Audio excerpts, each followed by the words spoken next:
Hello everyone, नमस्कार। एक बार फिर से स्वागत है आप सभी का लोधज क्लासेस के बीए प्लेटफॉर्म पर। दोस्तों, अंतरराष्ट्रीय राजनीति वाले सेशन में आज फिर से एक नए टॉपिक के साथ हाजिर हो चुके हैं।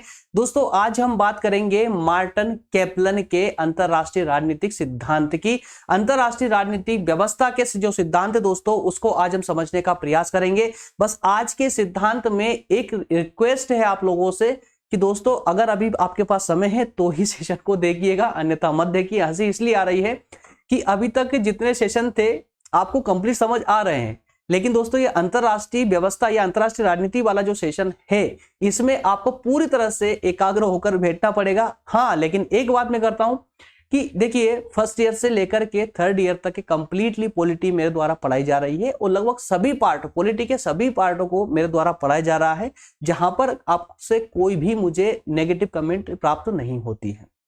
इतना मैं जानता हूं, तो उसी उद्देश्य के लिए कह रहा हूं कि आगे से भी कोई नेगेटिव कमेंट ना आए कि सर हमें समझ नहीं आया। इसके लिए बोल रहा हूं दोस्तों, चूंकि आप थर्ड ईयर में है ना, तो इस वाले पार्ट में थोड़ा कॉन्सेंट्रेट होकर के बैठना और अच्छे से समझना, ठीक है ना। इग्नोर करने का प्रयास मत करना, ठीक है ना। चलिए, इसी उम्मीद के साथ में सेशन को प्रारंभ करेंगे। दोस्तों, आज हम बात करने वाले हैं मार्टिन कैप्लन, जो कि एक बड़े ही विद्वान रहे हैं। उन्होंने अपने विचार दिए हैं अंतरराष्ट्रीय राजनीति को लेकर के, ठीक है ना। तो अभी तक हम जितने भी विचारकों को पढ़ रहे थे वो अपने राष्ट्रीय लेवल पर अपने विचार प्रस्तुत कर रहे थे, ठीक है ना। अपनी अपनी व्यवस्थाओं को देखते हुए अपनी जो देशकालीन परिस्थितियां होती है, उन परिस्थितियों के अनुसार अपने विचार प्रस्तुत कर रहे थे। तो दोस्तों, यहां पर अंतरराष्ट्रीय राजनीति के क्षेत्र के अंतर्गत हम मार्टिन कैप्लन का योगदान देखने वाले हैं कि उन्होंने किस प्रकार के विचार प्रस्तुत किए अंतरराष्ट्रीय क्षेत्र में। अब चूंकि अंतरराष्ट्रीय राजनीति विज्ञान की हम बात कर रहे हैं दोस्तों, तो अंतरराष्ट्रीय राजनीतिक व्यवस्था के अंतर्गत जितने भी मुद्दे यहां पर संकलित किए जाएंगे, वो सब के सब कौन से होंगे? अंतरराष्ट्रीय व्यवस्था वाले ही होंगे, है ना। चलिए, तो सेशन को इसी के साथ शुरुआत करेंगे दोस्तों। तो इस सेशन के अंतर्गत आप अच्छे से जानते हैं कि फर्स्ट यूनिट में हमें कौन कौन से टॉपिक को कवर करना है। ये हमारा थर्ड टॉपिक चल रहा है। इसके बाद में इस यूनिट में 2 टॉपिक हमारे और बच जाएंगे, राष्ट्रीय शक्ति और शक्ति संतुलन। क्लियर है ना। तो दोस्तों, जो 5वां टॉपिक आप देख रहे हैं ना, शक्ति संतुलन, इसकी चर्चा भी थोड़ी सी हम इस सेशन में करने वाले हैं। क्लियर है दोस्तों। आज का जो हमने सारांश इसलिए नहीं लगाया यहां पर, क्योंकि सारांश में आप लोग आज थोड़ा कंफ्यूज होते हैं, इसलिए एक स्टोरी की तरह से आप इस सेशन को समझते चलिएगा, बस इसी से आपका कंप्लीट हो जाएगा, ठीक है ना। चलिए, तो शुरू करते हैं अपने सेशन को दोस्तों। ध्यान से सुनिएगा, सारी व्यवस्थाओं को पूरा एक चेन की तरह, एक पूरे क्रम अनुसार, पूरी कहानी के रूप में मैं उसको पूरा समझा दूंगा आप लोगों को, कहीं कंफ्यूजन नहीं रहेगी। लेकिन याद रखिएगा, जिस प्रकार से चेन टूटती है तो पूरी बिखर जाती है ना, यही स्थिति सेशन में आपकी हो सकती है। इसलिए पूरे समग्र दृष्टिकोण को रखते हुए पूरा एकाग्र होकर के बस एक बार इसको ध्यान से सुन लीजिए। नोट्स अगर आप बना रहे हैं ना, तो इसको बाद में भी बना सकते हो। डिस्क्रिप्शन में मैं इसके पीडीएफ की लिंक डाल दूंगा, पीडीएफ डाउनलोड करके डिस्क्रिप्शन से आराम से आप जो है अपने नोट्स बनाइए, प्रिपरेशन कीजिए, कोई आपत्ति नहीं है। लेकिन अभी सिर्फ और सिर्फ आप जो है सिर्फ सेशन को सुनिए। अगर हैंड फ्री है आपके पास में, तो मोबाइल में हैंड फ्री लगा करके एकदम शांति से बैठकर सुनिए, आपको कोई डिस्टर्ब नहीं करेगा, कोई डिस्टर्बेंस नहीं होगा। चलिए, शुरुआत करते हैं दोस्तों। देखिए, लोड लेकर अगर आप इस टॉपिक को समझने जाएंगे तो बहुत सारी प्रॉब्लमें आ सकती है, क्योंकि आप जब बुक पढ़ते हैं तो आप लोड लेकर ही पढ़ते हैं, है ना। तो वो लोड यहां पर नहीं चाहिए।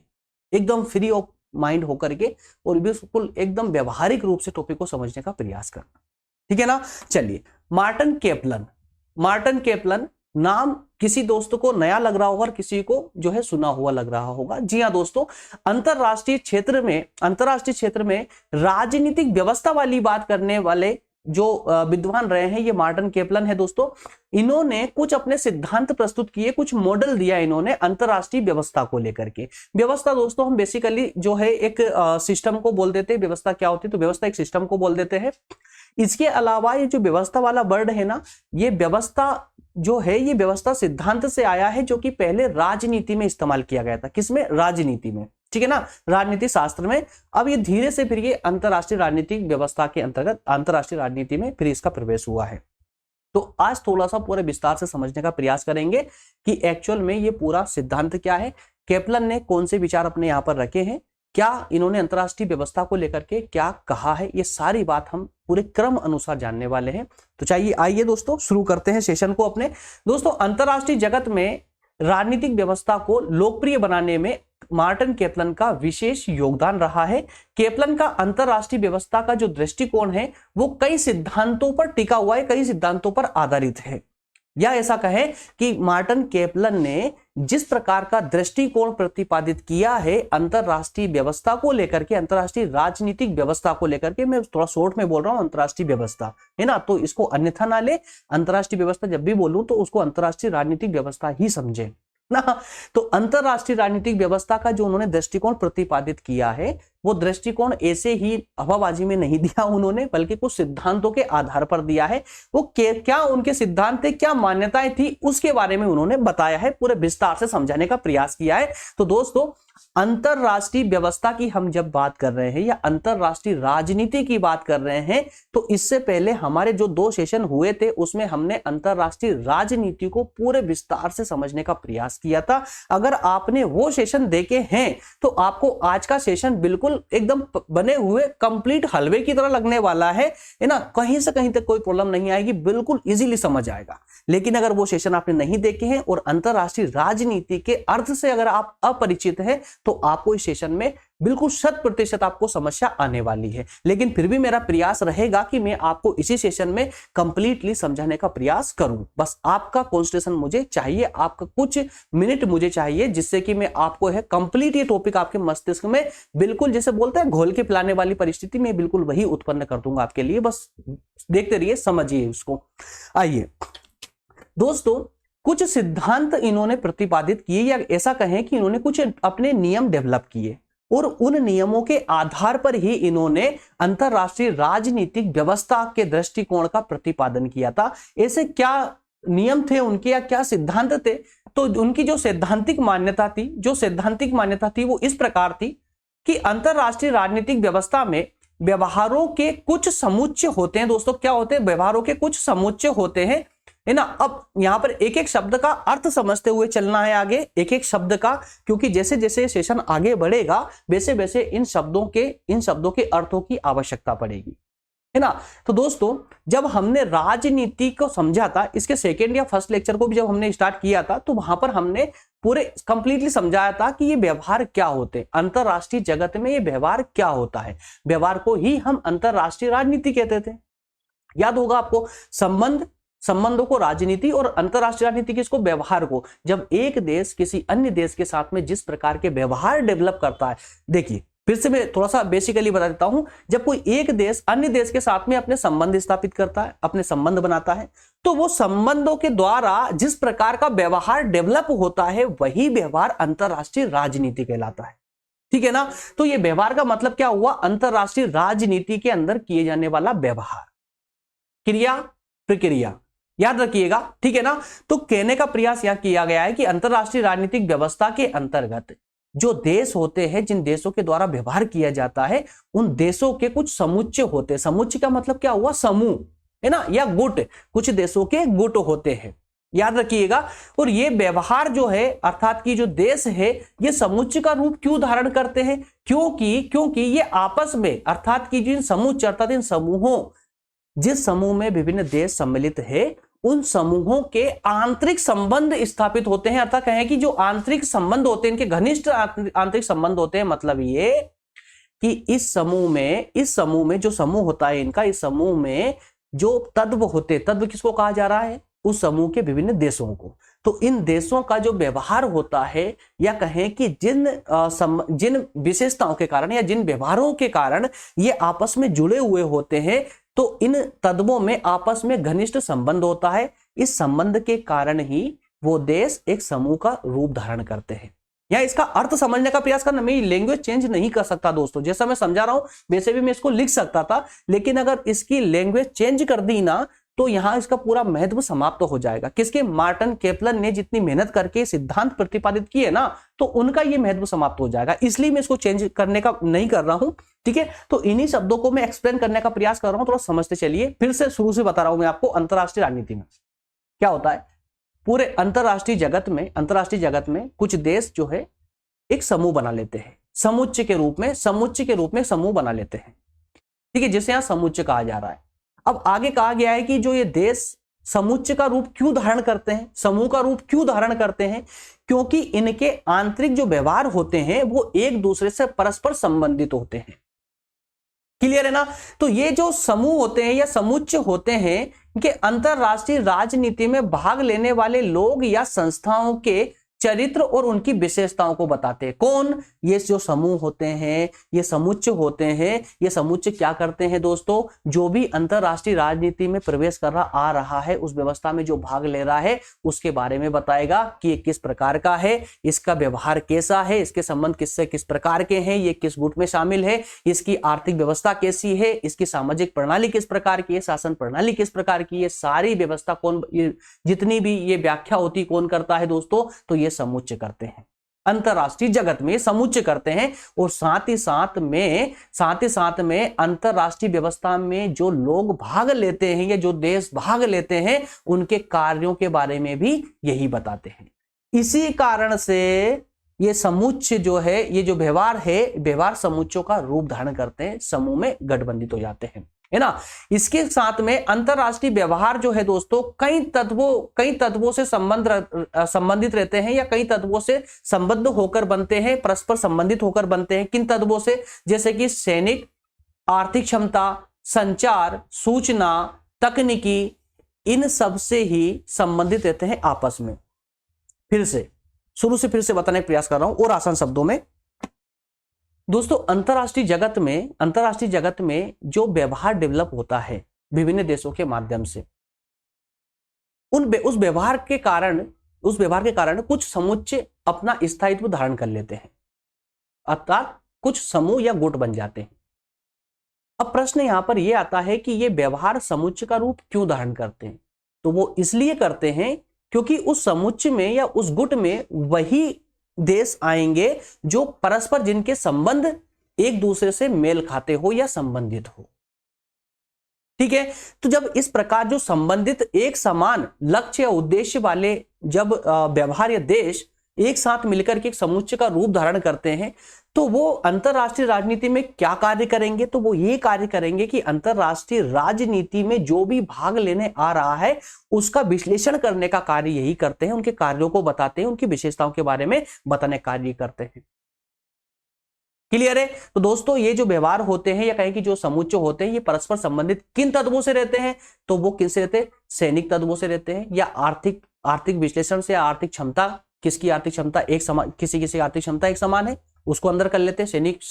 सैनिक मामले में वो स्ट्रॉन्ग है उसको अंदर कर लेंगे समुच्चय के अंदर, ठीक है ना। किसी के कोई जो है संचार या सूचना में स्ट्रॉन्ग है, कोई तकनीकी में स्ट्रॉन्ग है, तो ऐसे जो देश होते हैं या है ना, ऐसे जो देश होते हैं वो उस समुच्चय का रूप धारण कर लेते हैं सब आपस में मिल करके। आई होप क्लियर हुआ, इतना तो क्लियर है ना। देखिए ये वाली स्लाइड क्लियर होना आवश्यक है। अगर ये स्लाइड क्लियर होगी तो आगे बढ़ने में थोड़ा आनंद भी आएगा और पूरा एकदम क्लियर समझ भी आएगा। क्लियर है यहां तक का? ये सैद्धांतिक मान्यताएं क्लियर है। अब ये समझिए कि जो इन्होंने ये विचार रखे हैं, ये सैद्धांतिक मान्यताएं रखी है, इन्हीं मान्यताओं के आधार पर ही इन्होंने अपना अंतरराष्ट्रीय राजनीतिक व्यवस्था का सिद्धांत प्रस्तावित किया है, प्रस्तुत किया है। वो सिद्धांत क्या है वो दोस्तों अंदर चल के अब देखिए। सिद्धांत कुछ इस प्रकार से है इनका। इन्होंने कुछ 6 मॉडल प्रस्तावित किए थे, मतलब 6 मॉडल प्रतिपादित किए थे। कौन कौन से 6 मॉडल थे दोस्तों? शक्ति संतुलन का, शिथिल द्विध्रुवीय व्यवस्था या दृढ़ द्विध्रुवीय व्यवस्था, इसके अलावा विश्वव्यापी अंतरराष्ट्रीय व्यवस्था या सोपानीय या फिर इकाई वीटो के रूप में। तो ये 6 मॉडल इन्होंने जो है प्रस्तुत किए हैं, ठीक है ना। तो केपलन का इसके साथ में ये कहना भी था, केपलन का ये कहना भी है कि राजनीतिक व्यवस्था को बनाए रखने के लिए शारीरिक बल का प्रयोग कम से कम और अंतिम उपाय के रूप में इसको सुरक्षित रखा जाना चाहिए। अंतिम उपाय के रूप में। तो ये कुछ तथ्य हैं दोस्तों, इनको याद रखना आवश्यक है। तो इन्होंने अंतरराष्ट्रीय राजनीतिक व्यवस्था के अंतर्गत ही ये भी कहा है कि शारीरिक बल का मतलब हुआ दोस्तों यहां पर युद्ध। तो शारीरिक बल का प्रयोग अंतिम ऑप्शन के रूप में इसे सुरक्षित रखना चाहिए। जब कोई ऑप्शन ना हो तब इसका प्रयोग करना चाहिए। तो इन मान्यताओं के आधार पर ही केपलन ने अंतरराष्ट्रीय राजनीतिक व्यवस्था के विभिन्न प्रतिमानों की कल्पना की, और वो कौन कौन से प्रतिमान है दोस्तों? तो ये 6 प्रतिमान जो मैंने आपको अभी जस्ट बताए हैं, ये 6 प्रतिमान है। शक्ति संतुलन व्यवस्था पहला प्रतिमान, इसका परिवर्तित रूप आता है शिथिल द्विध्रुवीय व्यवस्था। तीसरा आता है दृढ़ द्विध्रुवीय व्यवस्था। इसके बाद में चौथा आता है विश्वव्यापी अंतरराष्ट्रीय व्यवस्था या सोपानीय या फिर इकाई वीटो अंतरराष्ट्रीय व्यवस्था। ये 6 मॉडल है और आज के सेशन के सबसे इंपॉर्टेंट जो हमें पढ़ना है आज के सेशन में वो यही है। इन्हीं 6 मॉडल पर हमें चर्चा करनी है और इन्हीं ही 6 मॉडलों को समझना है जो बिल्कुल आसान है, कहीं से कहीं तक कोई डिफिकल्ट नहीं है। अगर अभी तक की आप मार्टन की अगर अभी तक की धारणा को अगर आप समझ चुके हैं तो इन मॉडलों को समझने में एक जरा सी भी समस्या नहीं आने वाली है। एक बार इसको पढ़ लीजिए, फिर मैं इसको एक्सप्लेन करता हूं। ओपन कर देता हूं पूरा।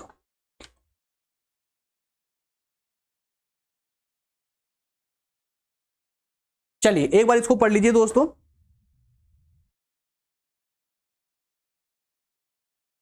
यार ऐसा लगता है कि आप लोगों से ना शेयर करने का बोलना ही बंद करना पड़ेगा। इतने सालों से मैं आप लोगों को पढ़ा रहा हूं, पहली बार मैंने अब कुछ बोला था शेयर वगैरह करने का, लेकिन इसका कोई रिजल्ट नहीं आता है। बोलना मुझे वैसे ही बेकार लगता, अच्छा नहीं लगता है, क्योंकि जिस तरह से मैं कभी सब्सक्राइब या ये सब लाइक फाइक का नहीं बोलता हूं, क्योंकि मुझे खुद अच्छा नहीं लगता। शेयर करने का अभी बोलने लगा था आप लोगों से, मैंने लगभग मुश्किल से 8-10 लेक्चरों में ही बोला है। लगता ऐसा है कि अब आप लोगों से मना करना पड़ेगा, क्योंकि इतना बोलने के बावजूद भी आप लोग शेयर नहीं करते हो, है ना। संख्या वो की वही रहती है जो नॉर्मली चलती है, तो कोई मतलब नहीं दोस्तों। आज के बाद इस सेशन के बाद में आपसे शेयर करने का नहीं बोलेंगे। अब बिल्कुल सुकून से जिसको सेशन देखना है, अटेंड करना है करें, नहीं करना है कोई प्रॉब्लम नहीं है। जिसको जैसा उचित लगे वैसा कर सकते, कोई प्रॉब्लम नहीं है। हमारा काम है, हमारा कर्तव्य है आप लोगों को सही शिक्षा प्रदान करना, सो हम कर रहे हैं। प्रयास थोड़ा सा आगे बढ़ करके निःशुल्क रूप से प्रदान करना, वो करने का प्रयास मेरी ओर से चल रहा है, सो करते रहेंगे। चलिए दोस्तों, आई होप कि पढ़ लिया होगा आप लोगों ने अभी तक इसको। आगे बढ़े। शक्ति संतुलन व्यवस्था।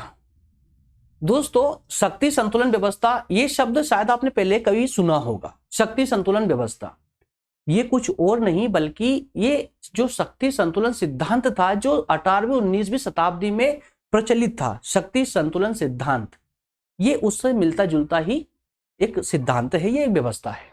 शक्ति संतुलन सिद्धांत से मिलती जुलती व्यवस्था है।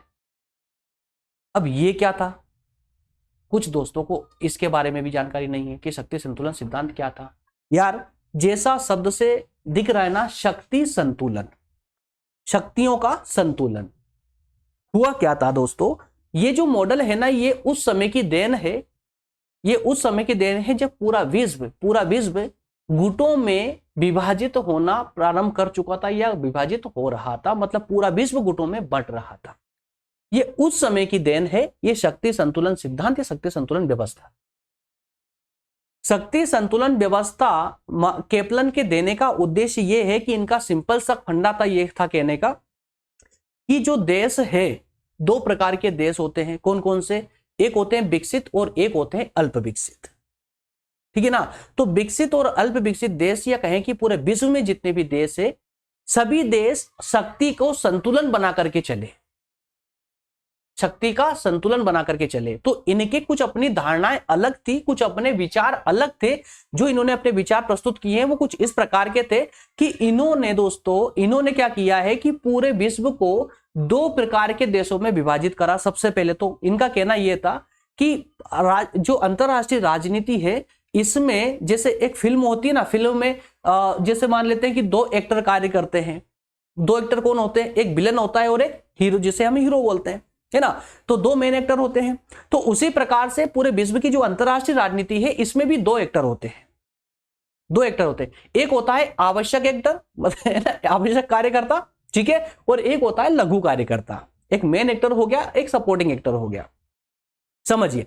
तो इसका एक आवश्यक कार्यकर्ता और एक लघु कार्यकर्ता। आवश्यक कार्यकर्ता में किसको कहा दोस्तों? जो महाशक्तियां थी, जो महाशक्तियां थी, जैसे अमेरिका, रूस, फ्रांस, ब्रिटेन, चीन, ये सब महाशक्तियां थी उस समय, एक शक्तिशाली देश थे। तो इनको आवश्यक कार्यकर्ताओं की श्रेणी में रखा। और जो लघु कार्यकर्ता थे, लघु कार्यकर्ताओं में सभी छोटे छोटे देशों को शामिल कर दिया, जो अल्प विकसित थे या विकासशील थे या अविकसित देश थे, उन सबको लघु कार्यकर्ताओं में शामिल कर दिया। किसने? केपलन ने। तो अब आप समझ चुके हैं कि दो कैटेगरी बन चुकी है देशों की, आवश्यक कार्यकर्ता और लघु कार्यकर्ता। ये नाम याद रखना है ना, आगे बहुत सारा काम आने वाला है। आवश्यक कार्यकर्ता, समझ जाना महाशक्तियों की बात कर रहे हैं। लघु कार्यकर्ता, समझ जाना गरीब देशों की बात हो रही है। ठीक है ना। तो अब यहां पर यह है कि इन सभी राष्ट्रों के बीच में, किन किन राष्ट्रों के? आवश्यक कार्यकर्ता और लघु कार्यकर्ता, इनके बीच में शक्ति संतुलन बनाए रखना आवश्यक है। ऐसे विचार थे केपलन साहब के। तो केपलन के अनुसार आवश्यक कार्यकर्ताओं को महत्वपूर्ण भूमिका, इस क्षेत्र में महत्वपूर्ण भूमिका अदा करनी चाहिए। किसको? आवश्यक कार्यकर्ताओं को, क्योंकि ये महाशक्तियां हैं। अगर ये प्रयास करे शक्ति संतुलन व्यवस्था स्थापित करने में, तो अल्प विकसित देशों की मुजाल नहीं जो वो मना कर दे, मतलब उन्हें मजबूर होकर के हाँ करना पड़ेगा। ठीक है ना। तो इसके लिए लघु कार्यकर्ताओं का सहयोग, उनको जो है, जो ये महाशक्तियां हैं या आवश्यक कार्यकर्ता है, इनको उन देशों का जो लघु कार्यकर्ताओं में शामिल है उनका सपोर्ट करना चाहिए, उनके विकास के लिए उनका मार्ग प्रशस्त करना चाहिए, उनके हर एक प्रकार से उनके विकास में सहयोग प्रदान करना चाहिए। ठीक है। इस प्रकार की व्यवस्था थी शक्ति संतुलन व्यवस्था। शक्ति संतुलन व्यवस्था एक शब्द में समझे तो सभी देशों में शक्ति का संतुलन हो, किसी के पास इतनी अधिक शक्ति ना हो, चाहे वो आवश्यक कार्यकर्ता ही क्यों ना हो, किसी के पास इतनी अधिक शक्ति ना हो कि वो अन्य देशों को अपने प्रभाव में रख सके या अन्य देशों पर अपना कब्जा स्थापित कर सके। इसलिए केपलन ने कहा है कि सभी देशों में शक्ति का संतुलन आवश्यक है। Is it clear? चलिए, अगर ये क्लियर है तो शक्ति संतुलन का एक परिवर्तित रूप आता है। एक परिवर्तित, जो शक्ति संतुलन अभी आपने समझा है, शक्ति संतुलन व्यवस्था का एक परिवर्तित रूप है जिसे हमने कहा है शिथिल द्विध्रुवीय व्यवस्था। क्या कहा है? शिथिल द्विध्रुवीय व्यवस्था, मतलब दो ध्रुवों की व्यवस्था। दो ध्रुवों की व्यवस्था समझिए, दो ध्रुवों की व्यवस्था, जैसे कि शब्द से समझ जाइए। यहां पर क्या है? शिथिल, शिथिल दो ध्रुव है। यहां पर दो ध्रुव है अर्थात कि दो गुट है, दो गुटों की ये व्यवस्था है। लेकिन इन गुटों में अभी दृढ़ता नहीं आई है, इन गुटों में अभी दृढ़ता नहीं आई है। तो केपलन ने संतुलन व्यवस्था के परिवर्तित रूप को ही जो है शिथिल द्विध्रुवीय व्यवस्था का नाम दिया है, अपना द्विध्रुवीय व्यवस्था का नाम दिया है। और ये जो द्विध्रुवीय व्यवस्था है, इसके दो रूप है, शिथिल और दृढ़। क्या है? शिथिल और दृढ़, दो रूप इसके पाए जाते हैं। तो शिथिल जो व्यवस्था है दोस्तों, इसके कुछ नियम इन्होंने बताए हैं, मतलब कि शिथिल व्यवस्था जो होगी वो किस प्रकार की होगी, तो वो इस प्रकार की होगी। ये 6 जो पॉइंट दिख रहे हैं ना आपको, इस प्रकार की व्यवस्था में उसमें विशेषता पाई जाएगी। कौन कौन सी? यहां पर केपलन ने कहा है कि शिथिल व्यवस्था हम उसको कहेंगे जब प्रत्येक गुट, मतलब अब देखना क्या हो रहा है कि पूरा विश्व जो है ना, दो गुटों में बंटना प्रारंभ हो चुका है। दो गुटों में बंटना प्रारंभ हो चुका है। दो गुट की बात बार बार क्यों कर रहा हूं? क्योंकि दो ही गुट में विभाजित है शुरू से पूरे अंतरराष्ट्रीय व्यवस्था। लगभग विश्व के सभी देश इन दो गुटों में समाहित हो चुके थे, अमेरिकी गुट और सोवियत गुट, है ना। तो कुछ देश हालांकि निर्गुट ही थे, जैसे कि भारत जैसे और भी कई देश थे जो निर्गुट थे, किसी भी गुट में शामिल नहीं थे। तो उनकी कहानी भी आगे बताने वाला हूं। तो इन्होंने कहा कि पूरा विश्व दो गुटों में विभाजित हो चुका है, तो अब इन्होंने पूरे विश्व को दो गुटों के रूप में देखना प्रारंभ किया और कहा कि शिथिल व्यवस्था वह होगी जब सभी गुट अपनी क्षमता बढ़ाने का प्रयास करेंगे। क्या करेंगे? सभी गुट, दोनों गुट अपनी क्षमता बढ़ाने का प्रयास करेंगे। इसके अलावा दोस्तों, कोई भी गुट, उन्होंने व्यवस्था दी कि कोई भी गुट या कोई भी देश अपने विरोधी देश का अगर उस पर हमला हो जाता है, हमला होकर के अगर वो जीत भी जाता है, या ऐसा मानिए कि अगर कोई देश आप पर हमला कर दे, तो उसका आधिपत्य स्वीकार करने की जगह उससे फिर युद्ध कीजिए। कहने का अर्थ क्या हुआ कि जब तक संभव हो सके युद्ध को टालिए, और अगर अंतिम रूप से आपको युद्ध करना ही पड़ा तो हारने की अपेक्षा आपको युद्ध करना चाहिए। इसके बाद में आगे आए, उन्होंने बोला कि हो सकता है कि जो युद्ध आप करने जा रहे हैं वो भयानक रूप धारण कर ले, जैसे विश्व युद्ध जैसा रूप धारण कर ले, तो कोशिश कीजिए कि एक बड़ा युद्ध ना बनने की अपेक्षा दो राष्ट्रों के मध्य में युद्ध चल करके वहीं समाप्त हो जाए, अर्थात कि बड़े युद्ध को छोटे युद्ध में कन्वर्ट करने का प्रयास करें, मतलब छोटे युद्ध का प्रयास करें। क्लियर है? तो दोस्तों यहां पर क्या होगा कि फिर उन्होंने कहा कि अब मतलब इस परिस्थिति में ये जो अवस्था है, इस अवस्था में सभी गुट, जो भी दोनों गुट है, ये दोनों गुट अपनी संख्या बढ़ाने का प्रयास करेंगे, अपनी अपनी संख्या, सदस्यों की संख्या बढ़ाने का प्रयास करेंगे कि जो देश अभी किसी भी गुट में शामिल नहीं हुआ है उन देशों को अपने अपने गुटों में शामिल करने का प्रयास करेंगे, एक एक करके जो है प्रस्ताव कर देंगे, है ना। जैसे भारत के पास भी दोनों गुटों से प्रस्ताव आया था शामिल होने का, लेकिन हमारे चाचा नेहरू ने साफ साफ बोल दिया था कि नहीं, हमें गुट निरपेक्षता नीति का पालन करना है। तो हालांकि दोस्तों उस समय का सबसे बेहतर निर्णय था उनका ये, है ना। तो इस प्रकार से फिर आगे उन्होंने कहा कि दोनों ही गुट शक्तिशाली होंगे, दोनों ही गुट शक्तिशाली बन जाएंगे, लेकिन दोनों ही गुटों का एक कर्तव्य होना चाहिए कि वो खतरा कम से कम करने का प्रयास करे, खतरा कम से कम करने का प्रयास करे और परस्पर एक दूसरे का जो विरोध है उस विरोध को भी कम करने का प्रयास करे, जिससे कि शीत युद्ध जैसी कंडीशन उत्पन्न ना हो। तो ये व्यवस्था उन्होंने बताई थी कि जब अंतरराष्ट्रीय राजनीति में ये व्यवस्था होगी, कुछ इस प्रकार की स्थिति होगी, तो उस स्थिति को हम शिथिल द्विध्रुवी व्यवस्था कहेंगे, ठीक है ना, जब ऐसी स्थिति होगी तब। लेकिन अगर ये स्थिति बिगड़ना चालू हो जाए और अपना विकराल रूप धारण करना प्रारंभ कर दे, तो उस स्थिति को हम क्या कहेंगे दोस्तों? उस स्थिति को कहेंगे हम द्विध्रुवीय व्यवस्था, दृढ़ द्विध्रुवी व्यवस्था। अब ये दृढ़ व्यवस्था स्थापित हो चुकी है। अब ये जो है दोस्तों, ये जो शिथिल व्यवस्था थी ना, ये अपना विकराल रूप धारण कर चुकी है। कौन सी? शिथिल व्यवस्था। अब इसमें क्या हुआ कि इसमें जो दो गुट थे वो दोनों गुट शक्तिशाली बन गए, लगभग सभी देश इन दोनों गुटों में समाहित हो चुके थे। क्लियर है? लेकिन अब इस अवस्था में उन देशों का क्या होगा जो किसी भी गुट में शामिल नहीं है, जो दोनों गुटों से अलग है, जो निर्गुट नीति का पालन कर रहे हैं, गुट निरपेक्षता नीति का पालन कर रहे हैं, उन देशों का क्या होगा, अर्थात भारत जैसे देशों का क्या होगा? तो यहां पर केपलन ने कहा है कि अगर अंतरराष्ट्रीय व्यवस्था में अगर ये स्थिति पनपती है तो इस स्थिति में निर्गुट जो देश है उन देशों की स्थिति बड़ी खराब हो जाएगी, या तो उनका अस्तित्व जो है समाप्त होने की कगार पर होगा, या फिर उनका महत्व ही पूरी तरह समाप्त हो चुका होगा, महत्व खत्म हो चुका होगा। क्यों हो चुका होगा? क्योंकि ये व्यवस्था बड़ी दृढ़ है, इसमें सिर्फ समूह गुटों का महत्व रहेगा और गुट में जो देश है उन्हीं का महत्व रहेगा। क्योंकि यार देखिए, जो देश तटस्थ है, इनका कहना भी यहां गलत नहीं है। क्यों?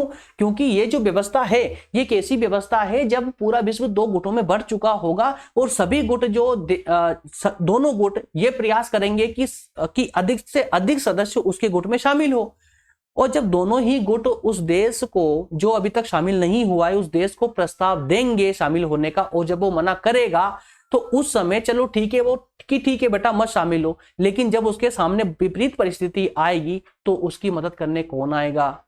कोई नहीं आएगा। क्यों? क्योंकि वो तो चाहते हैं ना कि पहले गुट में शामिल हो, उसके बाद में हम तेरी मदद करेंगे, ठीक है ना।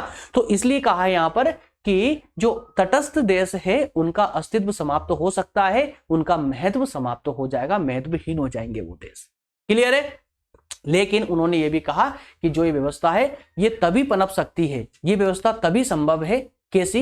ये दृढ़ व्यवस्था तभी संभव है अंतरराष्ट्रीय राजनीति में जब दोनों गुटों का सोपानीय रीति में संगठन हो जाए। सोपानीय रीति में संगठन हो जाए मतलब कि उसके अंदर जितने भी सदस्य देश है सब सदस्य देशों का स्थायित्व निश्चित हो जाए और एक व्यवस्थित क्रम के रूप में जो है उनके गुट संचालित होने लगे, दोनों गुट, ठीक है ना, मतलब परिपक्व हो जाए दोनों गुट। क्लियर है? तो इस अवस्था में मध्यस्थ की भूमिका नहीं होती है, मतलब मध्यस्थता करने वाला, इस अवस्था में मध्यस्थता करने वाला कोई नहीं होता है, और इसी कारण यहां पर जो है तनाव बढ़ने की संभावना ज्यादा बढ़ जाती है। क्लियर है? तो स्थायित्व का अभाव भी ऐसी ही स्थिति का परिणाम होता है। किसका? जहां पर तनाव अधिक होता है वहां अस्थायित्व पनपता है, या कहें कि स्थायित्व का अभाव रहता है, क्योंकि वो परिस्थिति कभी भी पलट सकती है।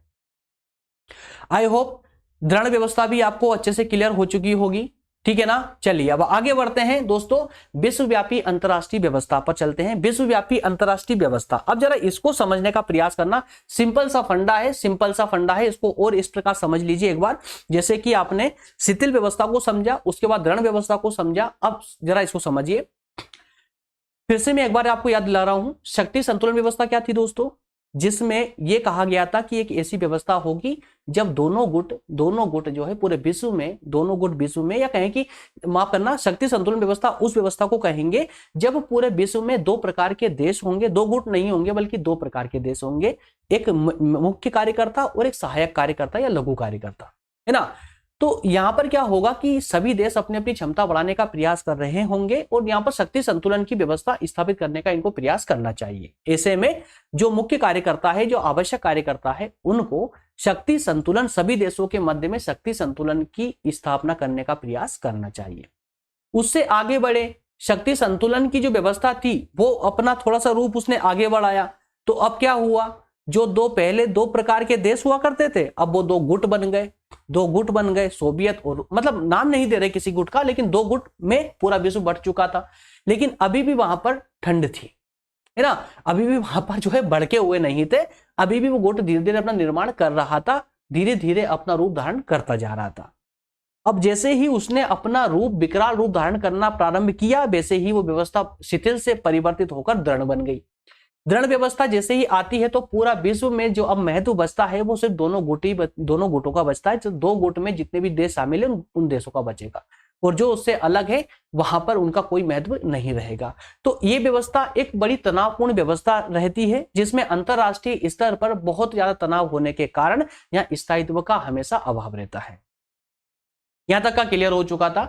अब बात कर रहे हैं विश्वव्यापी अंतरराष्ट्रीय व्यवस्था। अब चूंकि दोस्तों जब दृढ़ व्यवस्था आई तो पूरे विश्व में खतरा मंडराने लगा कि अब युद्ध निश्चित है। किसके बीच में होगा, अब देखिए, अब अगर युद्ध होता है तो कि दो राष्ट्रों के बीच में, दो देशों के बीच में युद्ध नहीं होगा। क्यों? क्योंकि सारे पूरे दुनिया के पूरे देश दो गुटों में बढ़ चुके हैं। तो अब अगर युद्ध भी हुआ तो दो गुटों के बीच में होगा। अगर एक देश ने भी हमला किया ना तो उसके साथ में पूरा गुट शामिल होगा, पूरा गुट युद्ध लड़ेगा उसकी तरफ से, समझे ना। तो अब दो गुट आपस में टकराएंगे, मतलब कि आधा विश्व एक तरफ और आधा विश्व एक तरफ, जो दो पूरा आधा विश्व जब आपस में टकराएगा तो पूरे विश्व का सत्यानाश होगा। ये व्यवस्था थी कौन सी, दृढ़ वाली। तो ये खतरा जब मंडराने लगा तो अब जाकर के अंतरराष्ट्रीय स्तर पर लोगों की आंखें खुली कि इसको कैसे ठीक करना चाहिए। तो उसकी व्यवस्था भी यहां केपलन ने की। उन्होंने कहा कि कुछ ऐसी व्यवस्था की जाए अंतरराष्ट्रीय स्तर पर जिसे उन्होंने नाम दिया विश्वव्यापी अंतरराष्ट्रीय व्यवस्था, जो पूरे विश्व को कंट्रोल कर सके, एकमात्र ऐसी शक्ति हो जो पूरे विश्व को कंट्रोल कर सके। जैसे एग्जाम्पल के लिए संयुक्त राष्ट्र संघ। कौन दोस्तों? संयुक्त राष्ट्र संघ, यूनाइटेड नेशन ऑफ ऑर्गेनाइजेशन।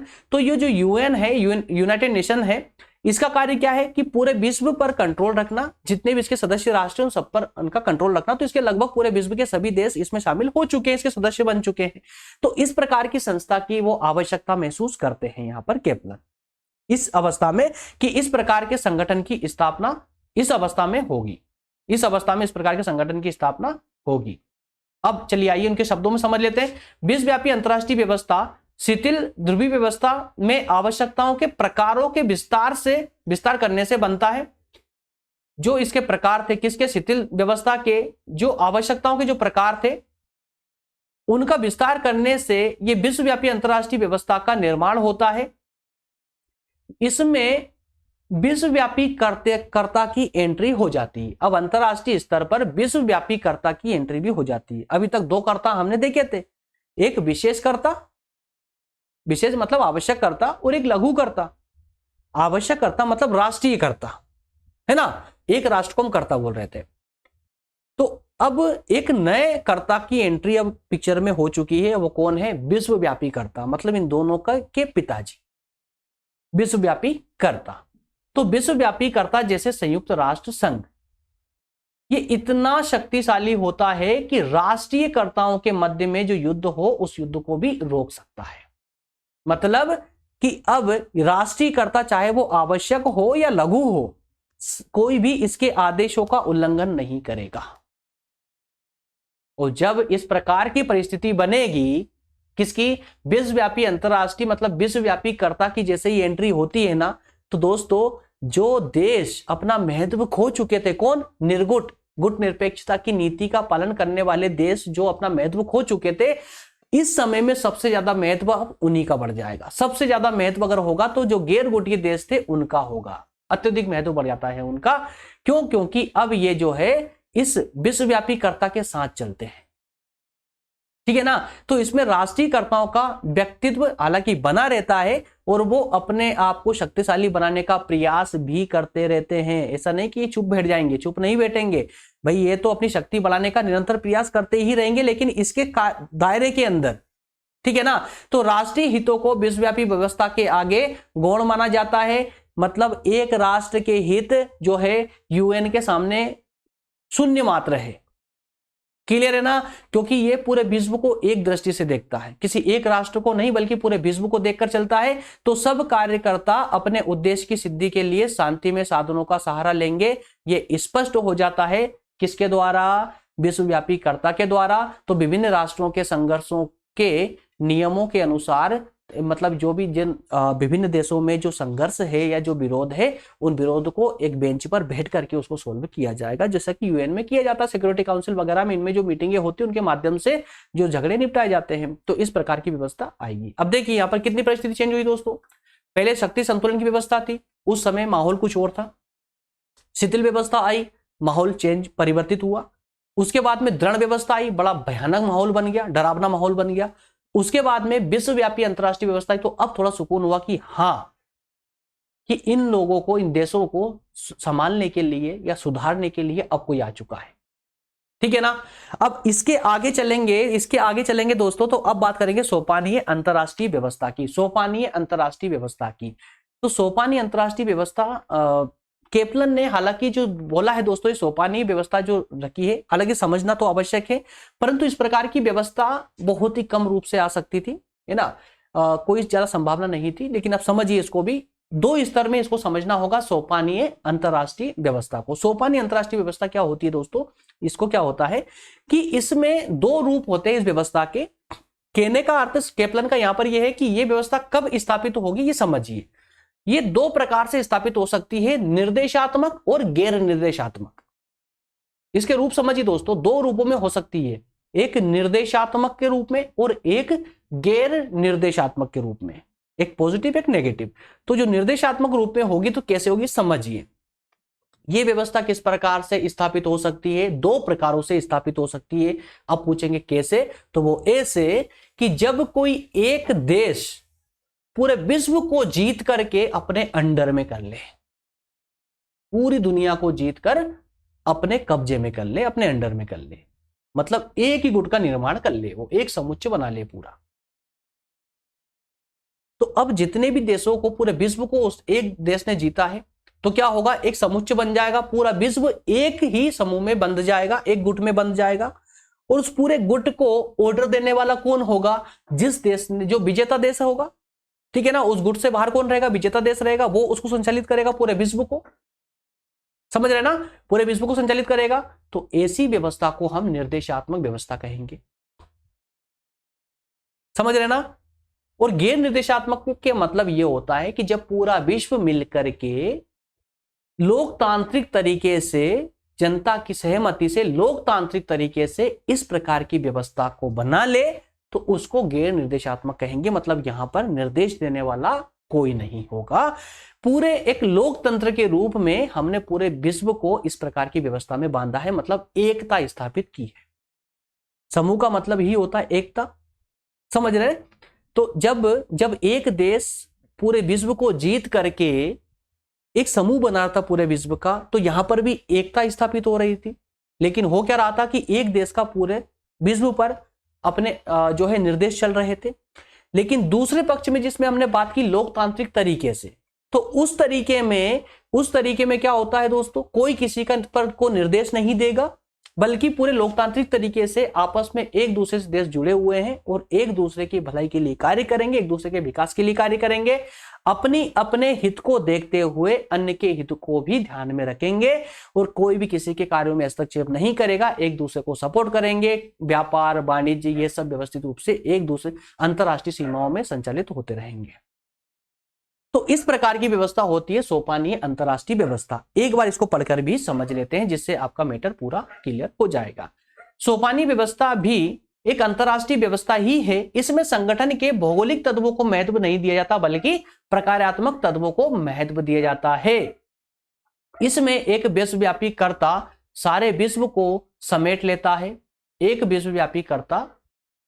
विश्वव्यापी कर्ता सारे विश्व को समेट लेता है और केवल एक राष्ट्र बाहर रह जाता है।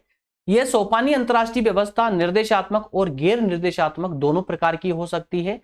यदि यह किसी राष्ट्रीय कर्ता के द्वारा मतलब एक देश के द्वारा विश्व विजय का परिणाम है तो यह निर्देशात्मक होगी, और अगर प्रजातांत्रिक तरीके से प्रजातांत्रिक देशों में जो नियम प्रचलित है उनके आधार पर अगर ये डेवलप होती है इस प्रकार की व्यवस्था तो ये गैर निर्देशात्मक कहलाएगी।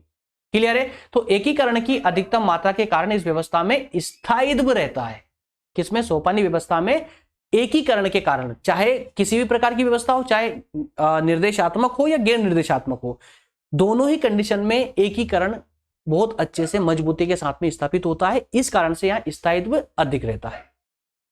आई होप ये पद सोपान भी आप अच्छे से समझ चुके हैं। ये मॉडल भी आपको अच्छे से है ना, सोपानीय मॉडल आपको अच्छे से क्लियर हो चुका होगा। बढ़े आगे दोस्तों, चलिए आगे बढ़ते हैं। बीटो क्या है? बीटो व्यवस्था क्या है? इकाई बीटो व्यवस्था क्या है? तो इस इकाई बीटो व्यवस्था को भी समझ लीजिए, सिंपल सा है। इसका तात्पर्य ये है, एक मिनट पेन लेते हैं। इसका तात्पर्य ये है, अच्छा एक मिनट दोस्तों, आप लोगों की करते हो यार, कलर चेंज करना है पेन का। एक काम करते हैं, येलो ले लेते हैं, ठीक है। इसका तात्पर्य यह है कि हर राज्य के पास अपने विरोधी को नष्ट करने की क्षमता रहती है। अब दोस्तों यहां पर समझना, खाली इकाई बीटो सिंपल सा कंसेप्ट है लेकिन भयानक कंसेप्ट है, याद रखना इस बात को भी। कैसा कंसेप्ट है कि इस परिस्थिति में क्या होता है, इस व्यवस्था के अंतर्गत क्या होता है कि प्रत्येक राज्य होता है इसके पास में विरोधी को नष्ट करने की क्षमता रहती है प्रत्येक राष्ट्र के पास में। मतलब सभी राष्ट्र इतने शक्तिशाली होते हैं कि वो अपने विरोधी को समाप्त कर सके। मतलब यहां पर कोई भी गरीब नहीं होता है, शक्ति के रूप में कोई भी कमजोर नहीं होता है, उसमें लड़ने की क्षमता होती है, इसलिए कहा गया है कि पूरे विश्व के जितने भी कर्ता है उनकी जो लड़ने की क्षमता है ना वो लगभग एक समान है। कैसी है? लगभग सभी कर्ताओं की क्षमता लगभग एक समान होती है। यदि एक राष्ट्र दूसरे राष्ट्र पर आक्रमण करना चाहता है तो उस आक्रमण में स्वयं के विनाश होने का भी खतरा रहता है। ऐसा नहीं कि अगर कोई राष्ट्र आक्रमण करने जा रहा है तो वो किसी गरीब पर जा रहा है, भाई वो भी तैयार बैठा है पहले से, डोंट वरी ना। अगर उस पर आप आक्रमण करोगे ना तो वो भी आपको पलटवार करेगा। क्यों? क्योंकि वो भी क्षमतावान है, उसके पास भी क्षमता है। इसीलिए कहा गया है यहां पर कि इस व्यवस्था में अगर कोई देश किसी देश पर आक्रमण करता है तो वो भी आप पर पलटवार करेगा, जिसमें आपका विनाश होने की भी संभावना रहती है। इसका मतलब यह हुआ कि इस व्यवस्था में तनाव सबसे ज्यादा होता है और यह व्यवस्था तभी स्थायी रह सकती है। यह व्यवस्था स्थायी, अब ऐसी व्यवस्था तो अस्थायी रहेगी, लेकिन अगर चाहते हो कि ये व्यवस्था स्थायी हो जाए तो स्थायी ये तब हो सकती है जब वाकई में प्रत्येक देश के पास में इतनी क्षमता या इतनी शक्ति हो कि वो अपने किसी भी राष्ट्र का विरोध को सहन कर सके, उसका जवाब दे सके, मतलब उसका मुकाबला कर सके, है ना। तो इसलिए कहा गया है कि यह व्यवस्था तभी स्थायी रह सकती है जब सभी राष्ट्र धमकियों का मुकाबला करने के लिए तैयार हो और सभी के पास इस तरह के हथियार हो जिनसे प्रत्येक देश दूसरे देश को नष्ट करने में समर्थ हो सके। ठीक है ना। अब ये जो इकाई बीटो वाली जो परिस्थिति है दोस्तों, इसको आप वर्तमान से कंपेयर कर सकते हैं। वर्तमान में आज कोई भी राष्ट्र कम से कम शक्तिशाली नहीं है, किसी से कम शक्तिशाली नहीं है। हर एक राष्ट्र के पास में इतने आधुनिक हथियार तो है कि वो किसी भी राष्ट्र का मुकाबला कर सकता है, उसको जवाब दे सकता है ना। और अगर ऐसा पॉसिबल नहीं होता तो जो पिछले कई महीनों से यूक्रेन रूस की मार झेल रहा है और रूस को पलटवार दे रहा है, जवाब दे रहा है, तो वो संभव नहीं हो पाता, क्योंकि यूक्रेन तो छोटा सा देश है भाई। रूस कहां महाशक्ति यार, अगर वो चाहे तो 10 मिनट में पूरे यूक्रेन को साफ कर सकता है, लेकिन नहीं कर पा रहा है। क्यों? क्योंकि ये परिस्थिति लागू हो चुकी है वर्तमान में, इकाई वीटो वाली परिस्थिति जो है स्थापित हो चुकी है वर्तमान में। इस प्रकार की परिस्थिति ही देखने को मिल रही है। आई होप क्लियर हो रहा, समझ आ रहा होगा ना। ठीक है, तो दोस्तों इस प्रकार से हमारा जो सेशन है आज का, ये अंतरराष्ट्रीय व्यवस्था वाला, ये कंप्लीट होता है। मैं एक बार फटाफट दोस्तों आपको पुराने सब कुछ शुरू से रिवीजन करवा देता हूं। सिर्फ 2 मिनट लूंगा, 2 मिनट में पूरा एक बार शुरू से रिवीजन हो जाएगा, तो आपका कंप्लीटली ये अब और अच्छे से समझ आएगा आपको। ठीक है ना, हो सकता कहीं पर कुछ डाउट बचा हो, एक बार शॉर्ट रिवीजन लगा लीजिए इसका। अरे आगे बढ़ो भाई, चलिए इसको हटाते चले, साफ करते चलते हैं। क्या कहा था दोस्तों यहां पर, केपलन आपको स्टडी कर रहे थे, उनका दृष्टिकोण था अंतरराष्ट्रीय राजनीति पर। तो केपलन का विशेष योगदान है अंतरराष्ट्रीय राजनीति के क्षेत्र में। इन्होंने जो अपना दृष्टिकोण रखा है उसमें कुछ सैद्धांतिक मान्यताएं उनकी रही थी, और वो मान्यता इस प्रकार की थी। उनका मानना यह था कि अंतरराष्ट्रीय राजनीतिक व्यवस्था में व्यवहारों के कुछ समूह या गुट बन जाते हैं, समुच्चय बन जाते हैं, और वो समुच्चय जो है दोस्तों, ये व्यवहार जो है समुच्चय का रूप धारण इसलिए करते हैं क्योंकि इनके जो आंतरिक जो तत्व होते हैं, इन तत्वों में घनिष्ठ संबंध पाया जाता है, इसलिए ये एक दूसरे समुच्चय में कन्वर्ट हो जाते हैं। और ये समुच्चय का कार्य क्या होता है कि अंतरराष्ट्रीय राजनीति में जो भाग लेते हैं, मतलब जो एंट्री जिनकी होती है, उसके कार्यों के बारे में, उसकी विशेषताओं के बारे में बताते हैं। ठीक है ना, तो अंतरराष्ट्रीय व्यवहार जो है कई तत्वों से संबंधित होता है, अर्थात कि जो समुच्चय में जो तत्व शामिल होते हैं ना, वो तत्व कई प्रकार के तत्वों से जो है सम्मिलित होते हैं या एक दूसरे से परस्पर संबंधित होते हैं। वो तत्व होते हैं सैनिक तत्व या आर्थिक क्षमता, मान लीजिए संचार, सूचना या तकनीकी, इनमें से कोई सा भी तत्व इसमें हो सकता है। क्लियर है ना। इसी